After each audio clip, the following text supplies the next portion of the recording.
أعوذ بالله من الشيطان الرجيم. بسم الله الرحمن الرحيم. فلو يعجل الله للناس الشر استعجالهم بالخير لقضي إليهم أجلهم، فنذر الذين لا يرجون لقاءنا في طغيانهم يعمهون.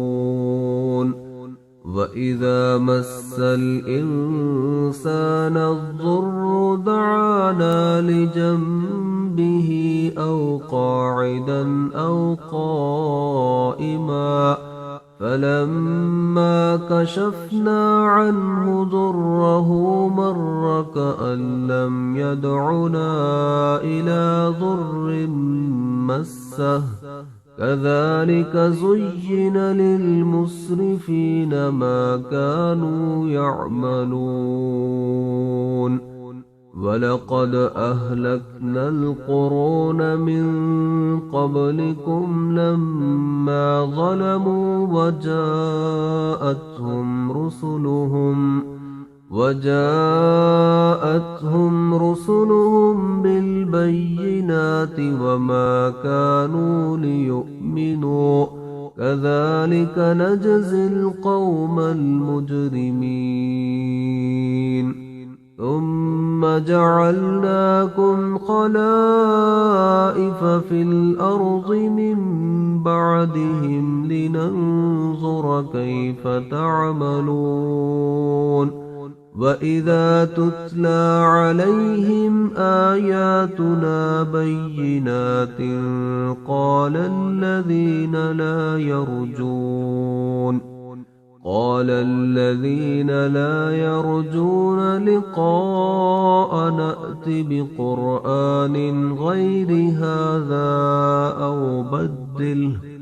قل ما يكون لي أن أبدله من تلقاء نفسي، إن أتبع إلا ما يوحى إلي، إني أخاف إن عصيت ربي عذاب يوم عظيم.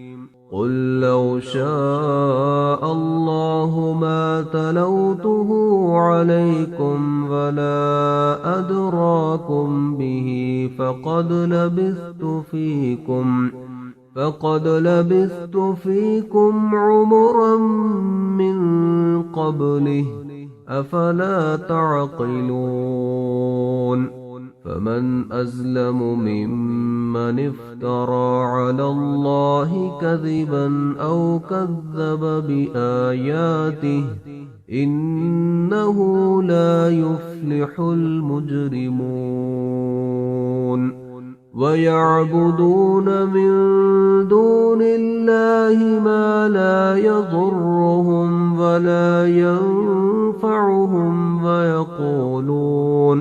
ويقولون هؤلاء شفعاؤنا عند الله. قل أتنبئون الله بما لا يعلم في السماوات ولا في الأرض، سبحانه وتعالى عما يشركون.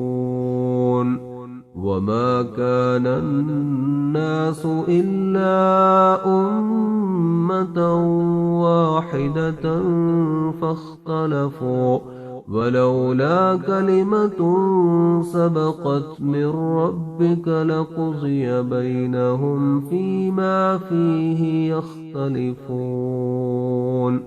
ويقولون لولا أنزل عليه آية من ربه، فقل إنما الغيب لله فانتظروا إني معكم من المنتظرين.